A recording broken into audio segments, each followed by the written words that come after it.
And we're live. Okay, the beginning of Sefer Iyov, it says on Iyov like this. Ish hoyo be'eretz utz Iyov shmoy, v'hoyo ish ahu tom v'yoshor v'yireh Elokim v'sur merah. Not too many people have such a good titles, such a good writing about them in Tanakh. So it was a fearing God man, Tom v'yoshor. The different Chachamim have a different interpretation of him, how big of a tzaddik he was. Either way, whatever it was, he was a good man.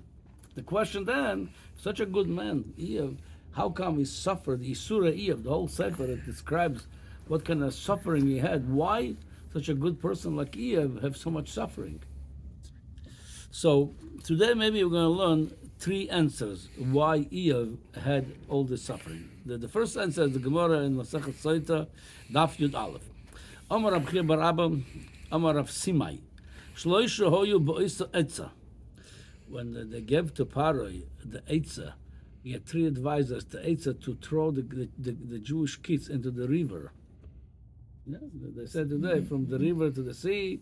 Yeah, they have the same they have the same ideas. Like the three advisors already an old idea they gave to Parah to put all the children, throw them to the river. Who were there? The three people.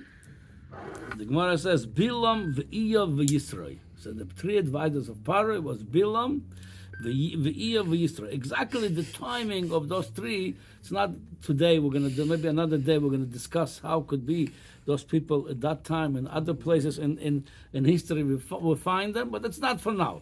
Anyway, those three advisors: Bilam, v'Iyov, v'Yisroi. Bilam shiya'atz neherak. Who gave that advice? Take the Jewish kids, and throw them to the water. It was Iyov.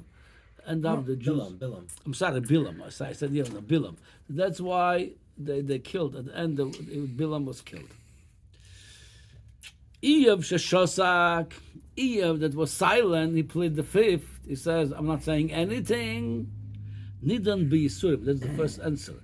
Hashem gave him all this torture for what? Because he was silent. The Gemara in Shabbos Daf Nun Hey said, and we see this in many other places. Even you're not a sinner, but you see a sinner, and you could tell him, "Listen, that's not right." You could rebuke him. You could prevent him. He says, "Why? Shalom aleich nafshi. What do I have to get involved in this?" You're going to own that sin.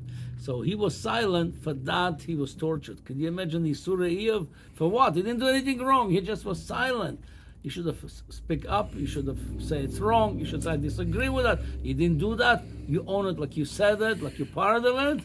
And that's why, that's first answer. Like I said, we see over here, he has all this tzoros on him. The Gemara of Yisroi, Shabarach, Zochu, Mibne Bonov, Yosho, Belichkas, Agostis. Yisroi, he couldn't agree with such a, some say Itake said no, then he ran over because he knew the king gonna kill him.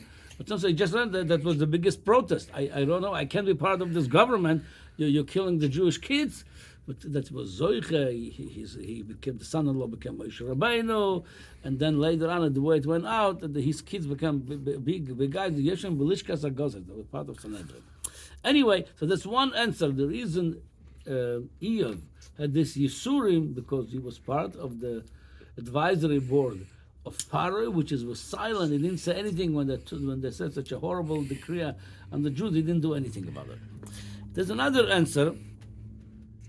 It's brought by a Rizal that Iyov was a Gilgul of Terach Avi Avram. That's exactly now what we're reading, the Parsha of Lech Lecha. He was the Gilgul of Terach Avi Avram. The first life, Terach, was over David Zara.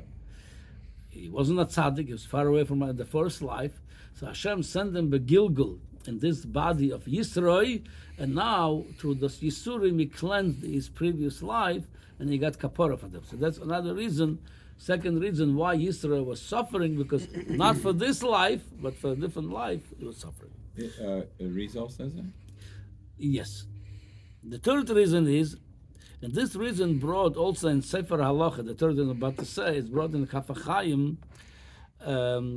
it's brought in Simon Kuf Pei Aleph Ois Zach 27. It says over there from the name from Yalkut Reuveni. It says the reason Yisro suffered so much because Yisro was not careful. You're not going to believe this. Yisro was not careful with. Huh? Iyov. I'm sorry. Yeah. Thank you for correcting me. I'm mixing up the names of you. My head is not together today. Iyov, the reason he suffered so much, Iyov, because he did not do my machroinim. Could you believe that? Oh, wow. Well, why my what to do so severe? Especially al pi halacha, some people don't do it. They say we don't have melach sedoimis today, and maybe he didn't have melach sedoimis there. Why so bad? So that's the kitzur. I'm going to explain this in one of the shiurim of shiur halacha we had. I explained this then. Yitro was the one who remained silent, and Iyov is the one. You know what? Let me go through them in this way. In case I said before some name by mistake, I mixed them up. Bilam, the one advised this to Paro, he was killed. Iyov, that was silent, he got all the suffering. Yisroi, that ran away, basically he spoke up. Either he spoke up and then ran away, either ran away. That's the biggest speaking up. You're going away from the government saying, I cannot be part of it. He had the schuz that his son-in-law became Moshe Rabbeinu, and then when the big mishchosh mishpocha, they were sitting in by Sanedem, Lichkas Agozis. Okay, now we're dealing with Iyov. The first reason he's suffering, Iyov, because he was silent when they gave this such a bad decree against the Jews. Second one, he was a Gilgul of Terach. Of Terach. The third one, he didn't do Mayim. So what's so bad with Mayim Achroinim? It says like this: the Alpi Kabbalah. You're going to see how important to do Mayim Achroinim. No matter which era you are, no matter if you eating, your hands are clean. Alpi Kabbalah, the union of Mayim Achroinim says that the table is like a mizbeach. And that's also Gemara in Chagiga. At the end of Chagiga, the Gemara says the table is like the mizbeach. When you're eating, you're offering to Hashem mizbeach. From the mizbeach, different people have something out of it. Something goes just to Hashem, oila. Something goes to Shlomim, goes to everybody. You give something to Hashem, you give something to Kohanim, something goes to you. But the Sitra Achra, the other side, they don't have their own source of life. Their nourishment is coming ultimately from Kedusha, from Hashem. And they're getting, it says in the Lashon of Kabbalah, Chassidus, with Chinas Acharayim. You give them the bones. So when you're eating by your table, you finish to eat, they're also hungry. They also give us something to eat. And if you don't give them anything, if the dog, you don't give him anything, he's going to bite you. He's going to revenge from you. What you do is, that's the idea of my macharoinim. That's why some people say the pasuk, Zechelek Odom Rosho Melakim, Nachlas Imru Mekel, Zechelek Odom Rosho. That's what they give the chelek of the Sitra Achra. Give him a little bit. That's Alpi Kabbalah. You should not do my macharoinim with a lot of water, a little bit of water. Give him something. Because when you give them, if they're happy, they leave you alone. You threw him a bone. You threw the dog a bone. He's happy. You took care of him. He leaves you alone. But when you give him nothing, in Yisra, it says, I'm not giving to them anything.